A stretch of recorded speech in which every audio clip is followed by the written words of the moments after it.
Good morning. It is February 23rd and we're on day 36. So it's raining outside still. I'm just having a cup of coffee before leaving. It is 9:57. I woke up at 9 because I stayed up till 2 o'clock doing the editing and stuff. I had to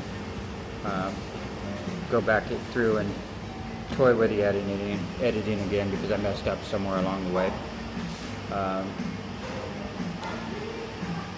So regardless of how far I push today, I'm going to get wet. That's pretty obvious. So I found some affordable lodging about 40 kilometers from here, and then the next jump from that is actually 75 kilometers. So I'll see how well I'm doing after 40 kilometers. And if I'm not too wet and miserable, then I'll keep pushing it to the 75. I prefer to make the 75. But it looks like we're going to be just doing a straight shot along. We're going to be starting off on the QL1D, and then after the QL1D, it links up with the CT01.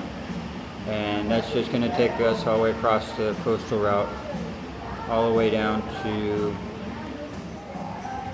I think it's pronounced Toi Ho. Toi Ho is the 75 kilometer distant one. 77 kilometers total, but the lodging's at 75 or something. Yeah, so I'm going to shoot for that. We'll see where we end up along the way. And hopefully I'll get a few pictures. If it gives me a little bit of a break in the weather, I'll pull out my camera and take some pictures. So, alright guys, let's hit the road and get out there and get wet. If you're wondering, yes, I'm still rolling on the same flat as yesterday. When I repumped it up there in the morning, it seemed to hold the air fairly well for the whole 60 kilometers. So this morning it was flat again. So I pump it up again. I'll see how it does. Like I said, it held air yesterday. I have 2 tubes now, so yeah, I can change it. I just don't really want to change it in this weather right now. Alright, so I'm still rolling on that thing. Alright, I'm going to hit the road now, and a time check. It is 10:30. Alright, I'm about 28 kilometers from my starting point this morning. I'm in a spot called Sun Dine. It's hard to find an opportunity to actually film between the raindrops. So this is really the first thing I've filmed so far. Yeah, I'm at 30 kilometers. It looks good enough, like it's raining consistently and constantly on me, but it's not too miserable. So I'm going to really try and shoot for the 75 kilometers or something. And I'll see how I am along the way. One of the first affordable hotels are in this place, Sun Thine, and then there's another one about another 20 kilometers or so. So I'll see how the weather is when I get there, but I'm really wanting to shoot for the 75 plus or whatever to get just so I start putting down more kilometers. But yeah, it's really coming down. I'm hiding from it.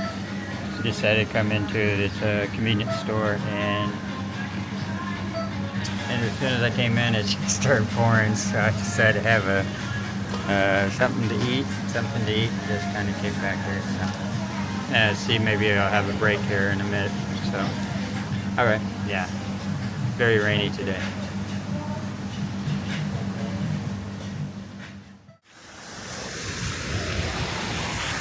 I'm not sure if that comes out well. That's a lot of ships out there. Anyway, it's going on 1:45 right now. I'm just coming out of that little town where I just filmed the last.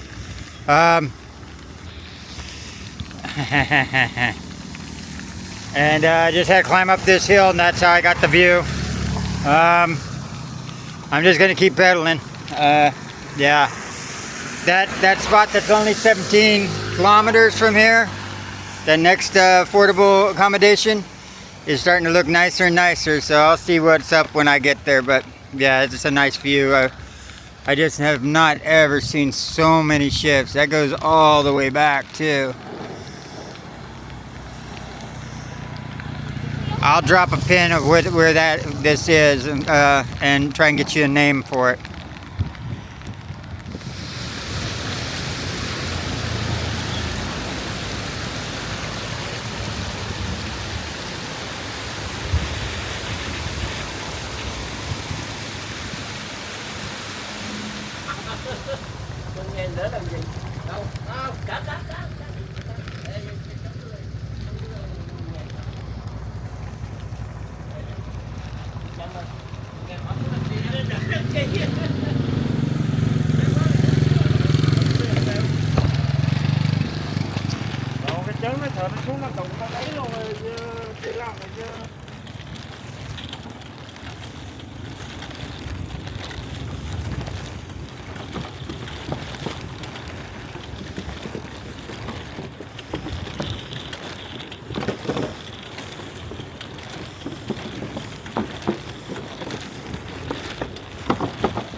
I wish I could have filmed it coming across this whole bridge, but it was a little too sketch with just one hand.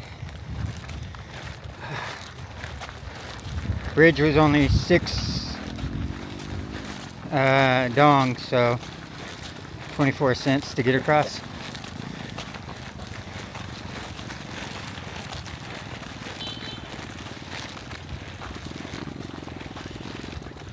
And it actually saves me a lot of time. So that's one of the biggest shortcuts right there. This is one of the biggest shortcuts.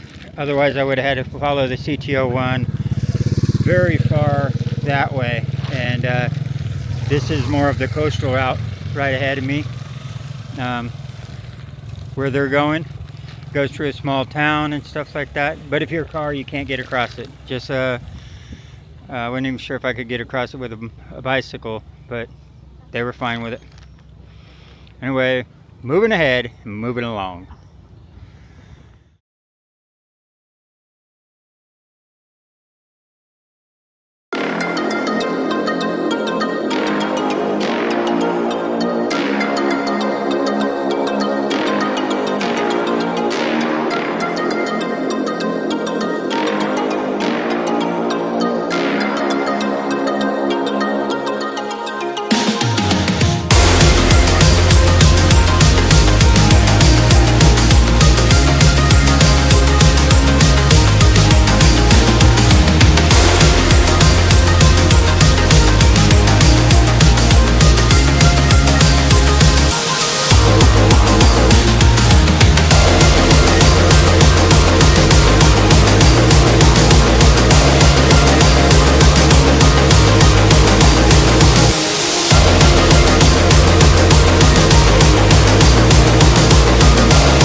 16 kilometers down this way to the next, to the $6 hostel and, or hotel. And raining still a little bit, but I wanted to try and film this real quick. It's beautiful here. So I go down that way. But yeah, this is a beautiful little road here. Here are some hostels and hotels near you.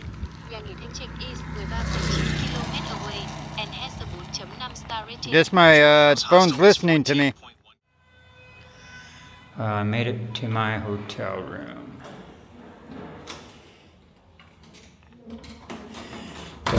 I made it to 75 kilometers to Hoya, and this is the nice big luxury suite, which is 200, but I got it for 180. They upgraded me to the balcony. So yeah, the balcony, Hoya. Yeah, it started raining on me really bad right there at the end. Coming down really hard, at least the last 7.9 kilometers for sure. Even a little bit before that.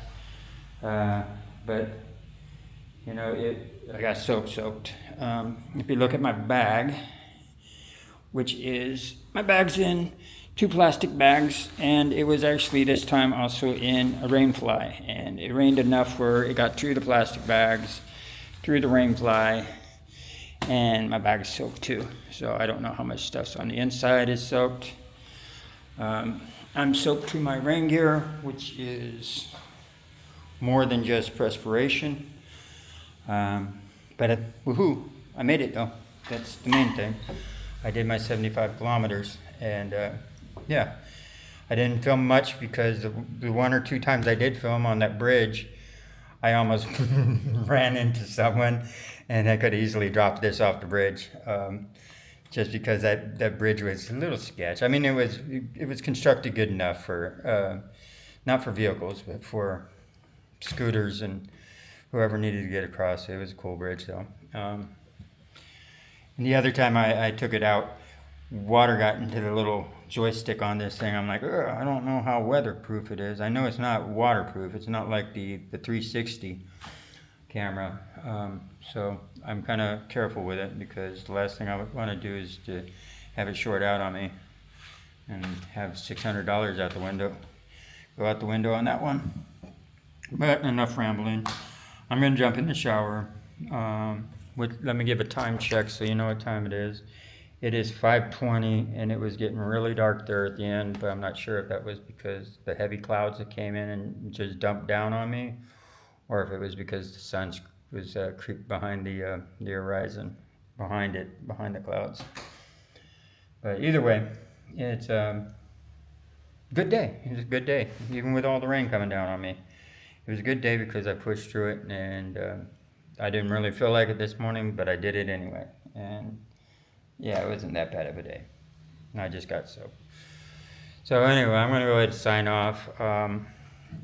Depending on how short this video is, I might beef it up with pictures of a bike build I did. I did a bike build. I had someone show me how to build a motorized bicycle during the COVID days when I was living out in that field in Tennessee. But first I'm going to take a shower, and then maybe I'll come back and tell that story. Alright. Well, I finished up doing all the editing and stuff. It's 10:23 right now, so actually I'm doing really good on time. Ended up with only like a 15-minute video, which is pretty awesome. Yeah, it was pretty awesome. I actually ended up with more clips than I thought I would have had on such a rainy day. But yeah, so I just finished up, and I promised I'd tell you a story about the bike experience I do have. Now, when I say I don't have bike experience, I mean it. When I was living in the field in Tennessee, when I moved to Tennessee and COVID hit, and like all of society kind of just stopped functioning, you know, all the gears ground to a halt, and it was like stay at home and all this, and I just landed in Tennessee. I was traveling and stuff, and I was passing through Tennessee. Um, Actually, fresh from Hawaii, and I was staying at a KOA, and I got on Google Maps. You put it on the satellite view, and you can actually see the whole location where the houses are at and stuff like that, which might not be on any of the other views. I used to use it all the time when I wanted to set up a camp somewhere or look for a camp without having to physically go out and scout. You look for the big open fields and stuff like this, make sure there's no houses and stuff, and that's the way to scout for camps using old trusty Google Maps. But when I was living in the field during COVID, um, which was overlooking the KOA that I first was staying at, I just didn't want to pay the $27 a night. I saw this nice, huge 38 acres land, and I walked up this access road. I think the access road was there for, it was overgrown and stuff. I think it was for changing the sign, the big freeway sign, the ones that go stand really high. This one was a huge one. Well, I went up there and I realized, oh man, this is nicer than the campground. So I ended up going up there and setting up my tent. And that's when COVID happened, like a week or two later. And anyway, when I was staying in the field, I ended up to get, for my transportation, I ended up buying a bicycle through Walmart. You can actually buy something through Walmart.com and have them sent to the local Walmart for you, and you can go pick it up. So I had an electric bike, actually, little cheap, $400 electric bike through Walmart online, delivered to the Walmart near me, and I went and picked it up, and that was my transportation. I couldn't do the car because I had an old DUI that I still had on my record, and I haven't had a license in like 9 years. I have it now. I actually got it back when I was in Tennessee. But that was my transportation. Some traveler was coming through and saw my bicycle because I had to plug it up at the gas station, which I eventually started working for, the truck stop. And he's like, hey, that's a nice bike. He goes, I know how to put motors on bicycles, right? And anyway, he ended up being a camp dog with me. A camp dog is like a person that you kind of link up with, and you watch their back and they watch yours, and it's a form of self-protection, right? And you don't normally show, the golden rule is you never show anybody where your camp is at unless you get to know that person good enough and he ends up being a camp dog with you and stuff. And it's good to have some type of communication and, you know, socialization with someone else and not to be completely a recluse. But anyway, I had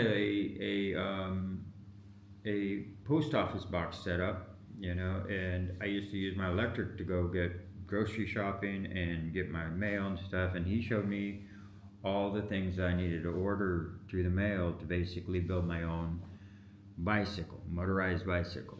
So I started learning everything about bicycles about that time as I went along. You know, when something broke or popped or something, I would have to fix it, and just learning about motors and bicycles at the same time. I learned the basics, but like I never messed with the derailleur because on those bikes you don't have derailleurs.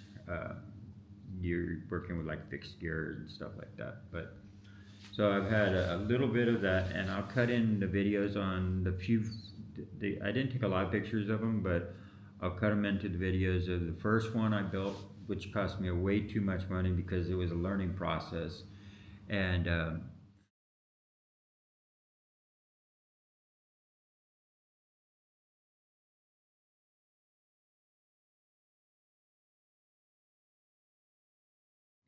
I bought parts that I didn't need and all this, and I learned out about, oh, there's axles and there's, you know, there's through axles and there's, yeah, and I was just crazy, like how much I had to learn. You know, the learning curve was pretty strong, and he helped a little, but he was lacking in knowledge in certain spots too. He thought he knew a lot more. He was a smart kid and all, But when it came to motorized bikes, he knew enough just to slap a motor on like an old Huffy, and be rolling down the street for $250. $100 for a bicycle and $150 for the kit. You could, in theory, you could roll down the street on a $250 little chainsaw motorbike. And but anyway, I ended up making like almost show bike style, and the first one I made cost me way too much money, ridiculous, like over $1,000. Let's just put that, but I was buying like a gasoline tank frame, like where the gasoline actually is in the frame. It's an old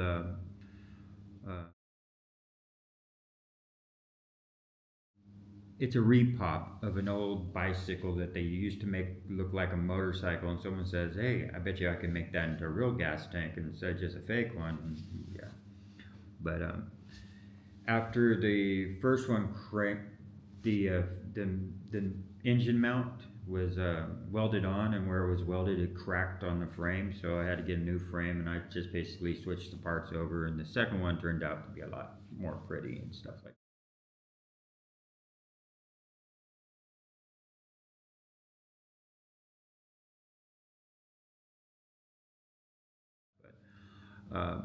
Yeah, I'll just cut in the pictures that I do have. The black one is the very first one I made, and then the silver one I sold all those on eBay before I took off. Before I went to Israel. So I sold my car and I sold everything else too. And my white balance on this looks really bad. Anyway, I'll do all that, and yeah, I'll cut this in at the end of the video. All right. Good night, y'all, and I'll see you tomorrow.